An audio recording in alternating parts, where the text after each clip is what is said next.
Let's face it, raising disciplined, responsible, low screen, low junk kids in today's world can seem impossible. But really, it's possible with some intentionality and a little unconventional wisdom. We are able to do just that. So, no screen, no junk, no problem. Let's delve into today's video. I will not be sticking to healthy living and food and diets and all in this video. I will be talking parenting because I know that many of us are parents who watch this. And even if I'm going to get my kids to eat healthy, you also want kids that are all round responsible. So that is what this video is going to be about. So keep on watching. I'll be sharing personal stories from my life and parenting that will truly help us raise more responsible kids who are not constantly looking at a phone or constantly just eating junk food. And yet they're excited, they're joyful, they're responsible. Keep on watching.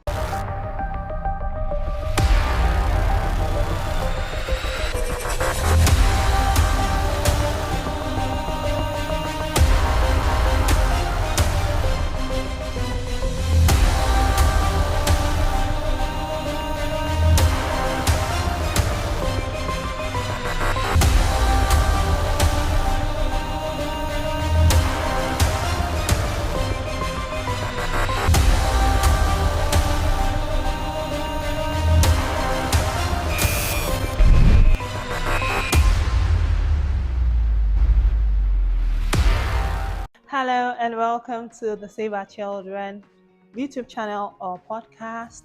My name is Etiaha Bolaji, and by day and night I'm a child of God. By day and night I'm a parent. By day and night I'm a health coach. I'm a domestic queen. I feel like one of the biggest things that I do in my time every day is just feeding my children and making sure they grow up to be responsible children. For some context, I have a 10-year-old, almost 10, and I have an 8-year-old, almost 8. So this year they both turned 10 and 8. So they're not like babies. But I've practiced the three things I'll be sharing with you consistently for years, at least 4 to 5 years.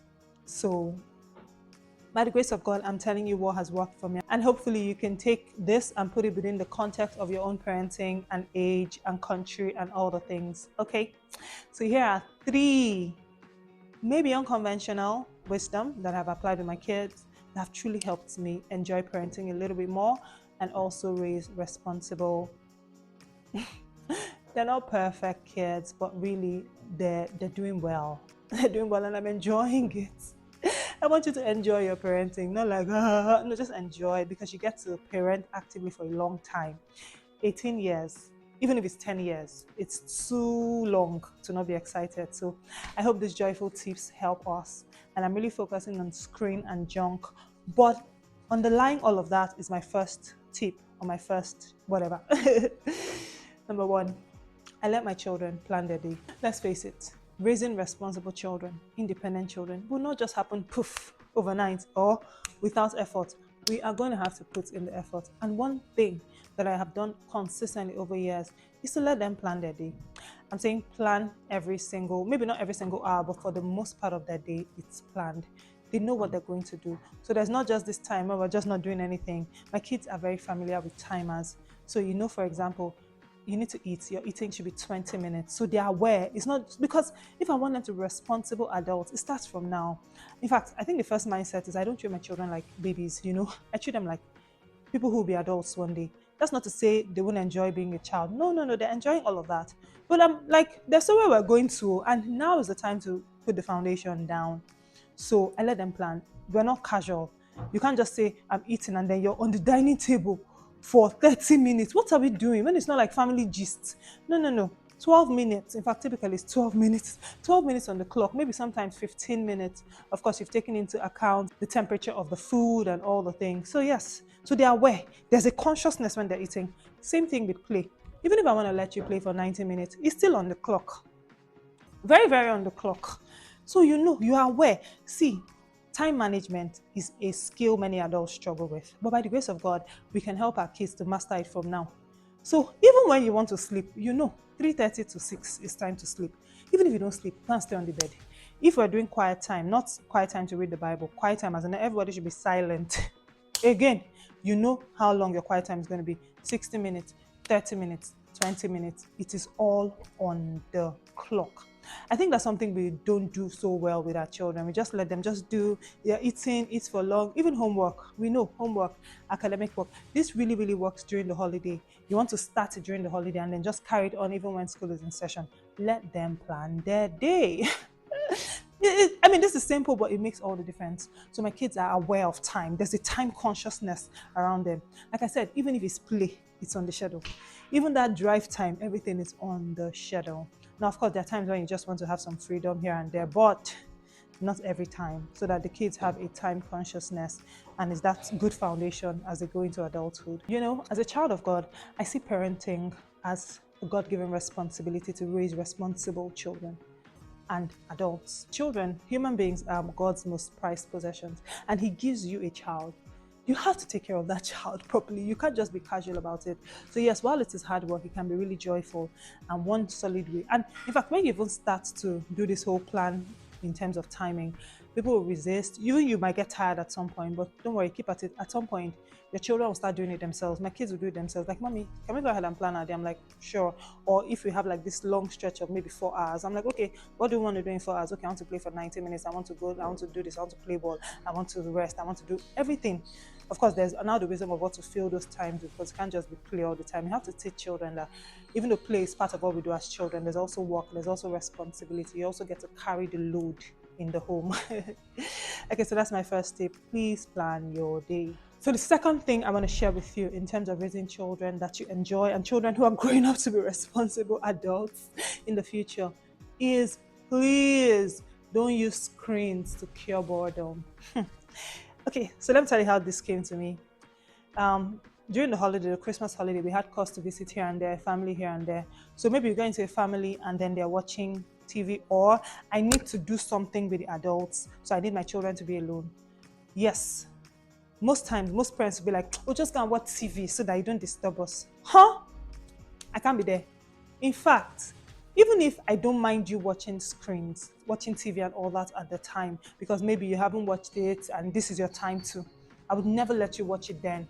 Because what I've just done is I've tried to use screen to cure boredom, or use screen to keep them quiet so they don't disturb the adults. Nope, I don't do it. In fact, once I realized that, oh, that was the default thinking, like, oh, so they don't disturb the adults, let them go and watch TV. I say no. I say people can sit down there. Everybody's watching you, sit down there and do something else.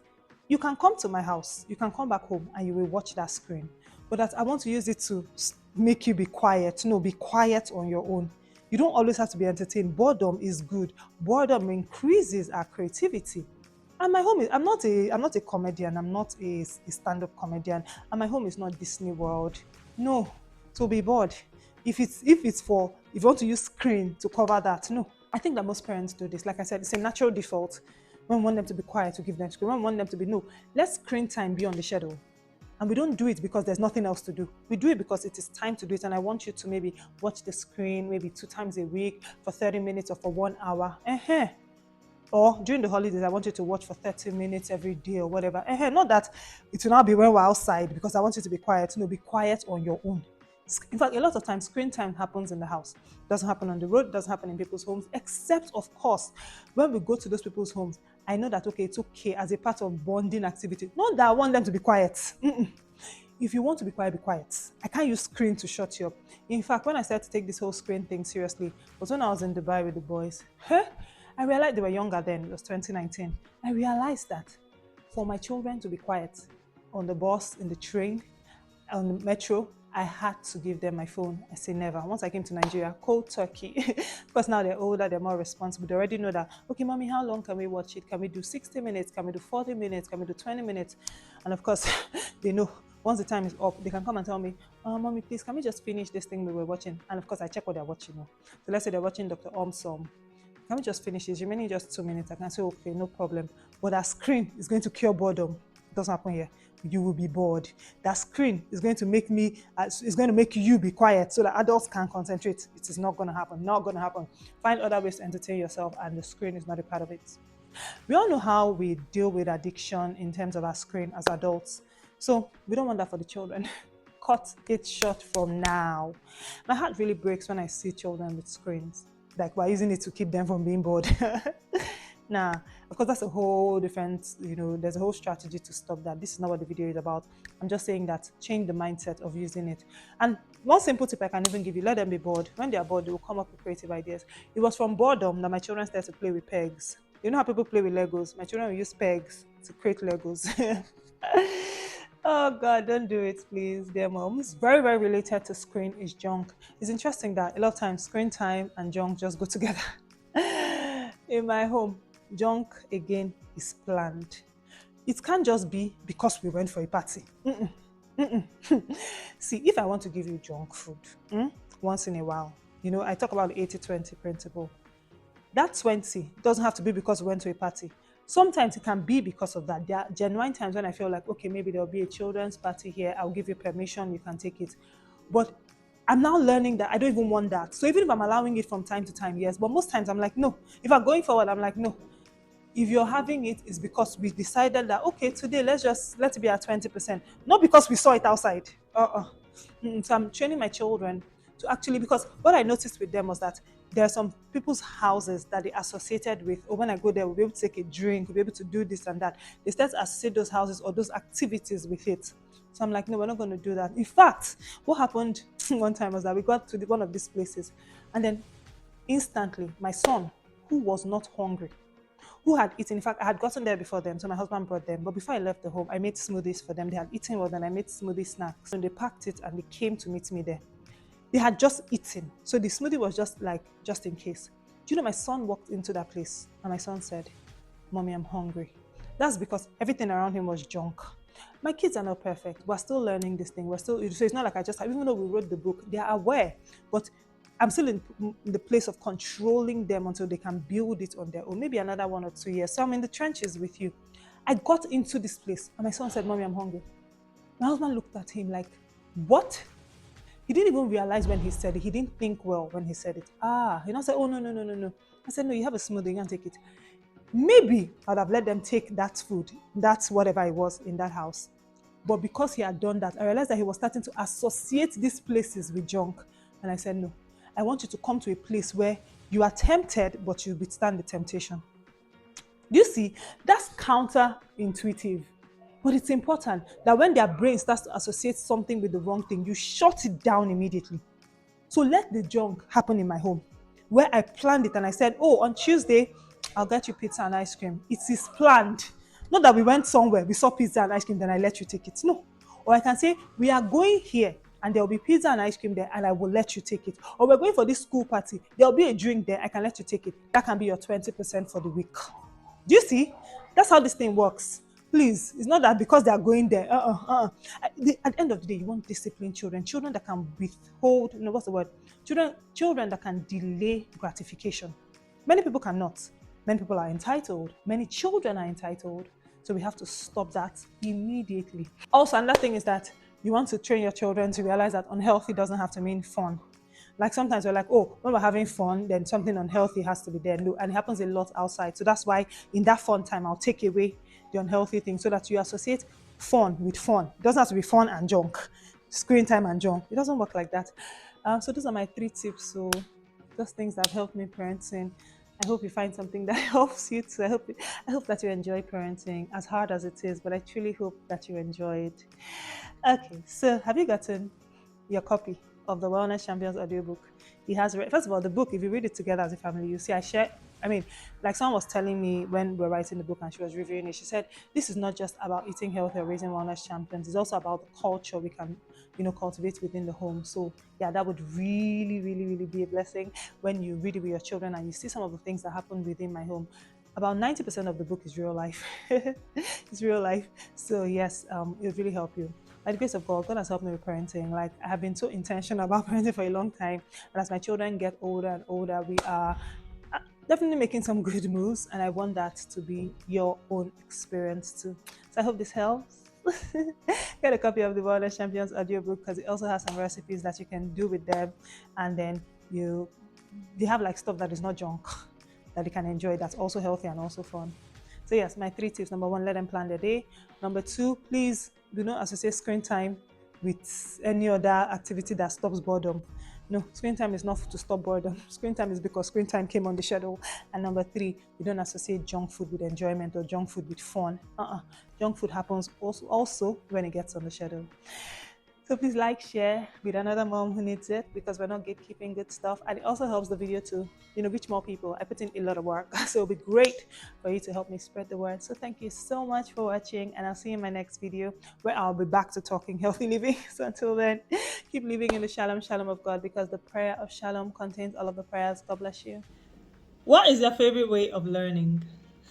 For me, I'm very intellectually stimulated when I can see what I'm reading. So I want to read a hard copy book, or I want to read an ebook.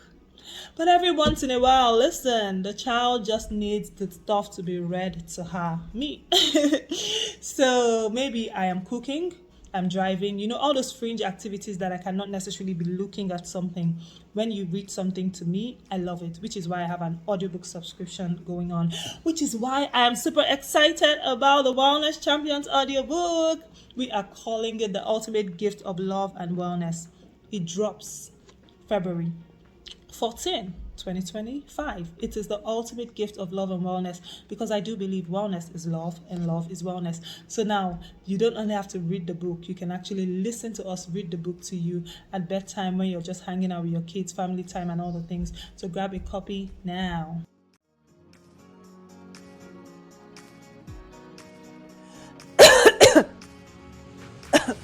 And hopefully you can take